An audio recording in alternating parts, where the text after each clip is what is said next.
So after you've decided to make a move out to the country and called us to help you purchase your home, you're gonna have to consider what perfect equipment that you're gonna have to maintain your new property. Let's go.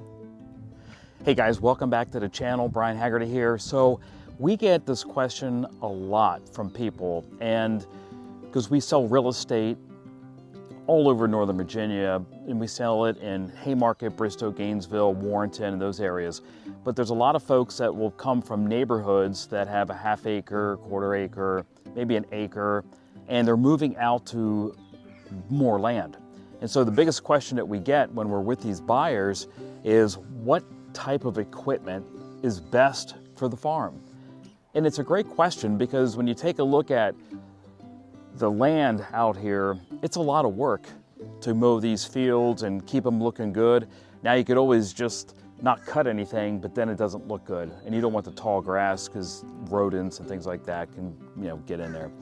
So at the end of the day, what we're going to talk about here real quick is, these are a couple of pieces of equipment that Diane and I decided to purchase to make our lives a lot easier, right? So what I wanted to start with is, this is a Kubota B2106 or 2601, excuse me. And this tractor is it's four-wheel drive, so it's got an option. You can do two-wheel drive. We always leave it in a four-wheel drive because we have a lot of rolling hills, and we just decided that's best for what our needs are. Is always leave it in four-wheel drive. It's great for moving snow and stuff like that. This right here is just a bush hog, so when the grass gets a foot, 2, 3 feet, 4 feet tall, and hopefully it won't get that tall because we'll keep cutting it. But this brush cutter, it's a brush cutter from Land Pride. It is an amazing piece of equipment. And when we bought this tractor, we also bought this. So when they delivered it, they actually delivered everything together. So it made it nice and simple. But this is super good for really tall grass, 100%. And then we'll come over here. And by the way, this tractor, guys, runs about, we bought this tractor about 3 years ago, and it was about $25,000. And they may have gone up a little bit because of inflation and things like that. This tractor right here is also a Kubota. And this is what they call a commercial grade zero turn tractor.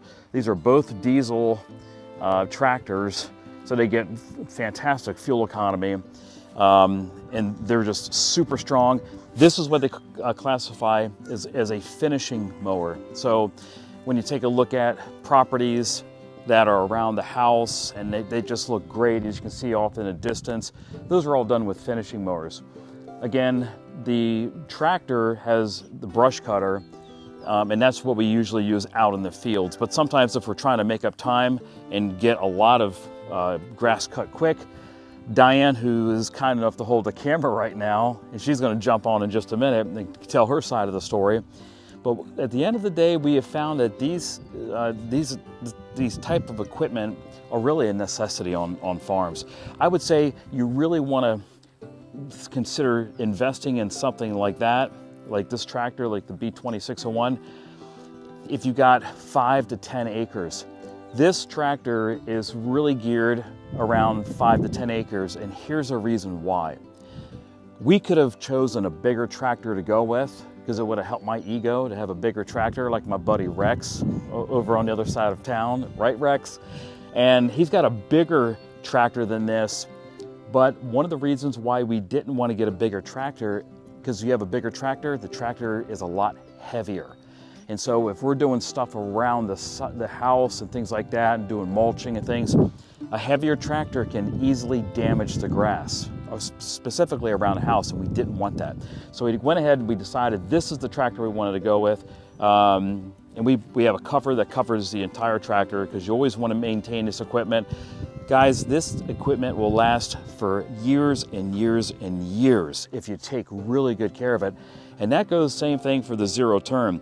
The 60-inch commercial zero turn, this was about, and now we've owned this tractor for almost 5 years, and it's 2023 now, and it's still a beast. It is an absolute beast when it comes to mowing, but you do the right service intervals on it, and This brand new, this tractor was around $13,500, I believe, about 5 years ago. So I'm assuming that it's probably more by now. This last piece of equipment that I wanted to talk about is, guys, I'm telling you, when you got a lot of fencing and horse fields and things like that, having a really good weed eater is absolutely critical. This is a great weed eater. This handle right here, what it allows you not to break your damn back, because these things, I mean, I'm telling you, you can weed eat for hours around here, and most people, man, that'll tear your back up. But the way this holds on and the way this, it's a nice balance, and this is a steel product, steel product. This is the F5 or FS91. This product we've owned for probably about 4 or 5 years as well, and it was about I'd just say $400, and it may be more than that by now. So, anyways, but these are just a couple of pieces of property, pieces of equipment rather.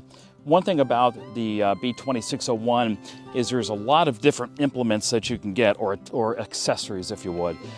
This thing comes off super easy, and we've got a what we call a grapple. And a grapple is designed to grab logs and things like that, because if you can see and take a look at a lot of the trees and things like that, when we get big storms, we get a lot of trees that can really fall. And if you got to call a tree company to come in here, 3 or 4 times a year to clean up logs, it's going to get super expensive. So if you're going to buy the tractor, I would highly recommend getting the grapple. The bucket comes with it, and the bush hog or the rotary blade as well. What's neat also about the B2601, you can also buy a finishing mower deck, which goes underneath the mower. So we don't have that. As you can see, these are horse fields, guys, and our whole intention with these fields is to really keep them maintained. For that one right there. And that's Gracie Lady. And she's kind of hanging out of the sun right now. All right, Diane, so we're gonna let Diane kick in here for a minute and kind of give her thoughts, because she is instrumental when it comes to mowing this stuff, guys. I try to knock this stuff out, but again, if it's a timing issue and we know we got a lot of rain coming in for the next several days, Diane will jump on the zero turn and she will have at it. We'll talk soon. This is kind of my little tractor. Yes, I do slide it into the fence every now and again, and Brian gets to be the hero and pull me out. He actually has pulled me out by using his tractor because it is 4-wheel drive. And when we moved here, Brian said, we need to get a bigger tractor. And I said, no, we don't. No, you want that as an excuse. I have eaten my words on many occasions because of that. As Brian mentioned, we have big storms that come through, and he has the claw, the grapple, and we have saved ourselves tens of thousands of dollars just by being able to pick them up and move them to a burn pile, and actually being able to get in and out of our driveway because we've been locked in before from trees being knocked down.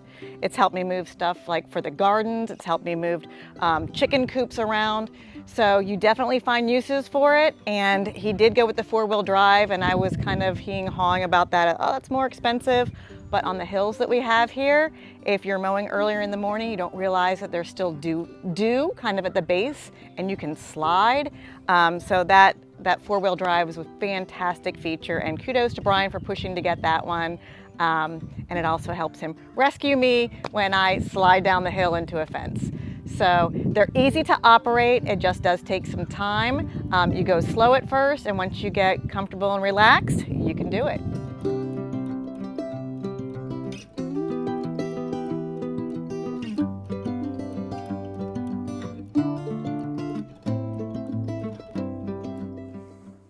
All right, guys, so these 3 pieces of equipment are, in our opinion, they're like the best for us. Now, as you get into your property, you may say, you know what, I need a chainsaw or a big chainsaw, or you may need to get a ATV type of vehicle where you can actually move things around, plow snow and things like that. Those will come naturally as you start to understand the way your land works. But guys, we hope this video has helped. We've had a lot of fun filming it. And if you got any questions, put them in the comments below, subscribe to the channel, and we'll talk next time. Thanks for watching.